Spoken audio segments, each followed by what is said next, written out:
Magandang araw mga kabayan, may panibagong topic na naman tayo for today's video. Pero bago tayo magpatuloy, hiling ko lang na like and follow nyo ako at subscribe para updated kayo every time meron tayong panibagong upload. Ako si Philippine Vision TV, nagbabahagi ng totoong kwento. Salamat.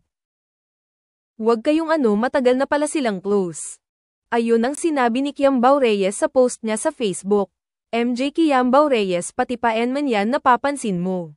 So ano ngayon kung close sila tapos na yung nakaraan at hindi naman kasali mga bata sa issue na yun, lahat na LNG ng galaw ni First Lady binabantayan mo, kulang na LNG pati pagdumi niya ikalat mo sa social media kung ano kulay ibak niya.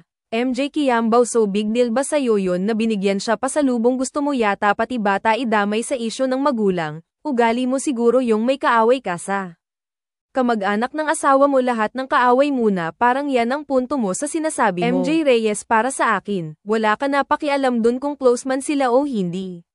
Sino ka na para pakialaman ay First Lady? MJ Kiambao, ang dami mo nang nasabing mali. Si MJ Kiambao, hilig magpakalat ng maling impormasyon. Feeling perfect, akala mo talaga perpektong tao ka MJ Che. Grabe talaga si MJ Kiambao, palaging may nasasabi na mali.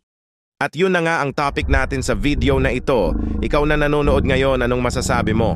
Comments mo na dyan sa baba. At para naman updated ka sa mga upload ko, don't forget to like and follow. Hanggang dito na lang. Ako si Philippine Vision TV, nagbabalita mula sa Pilipinas. Thank you.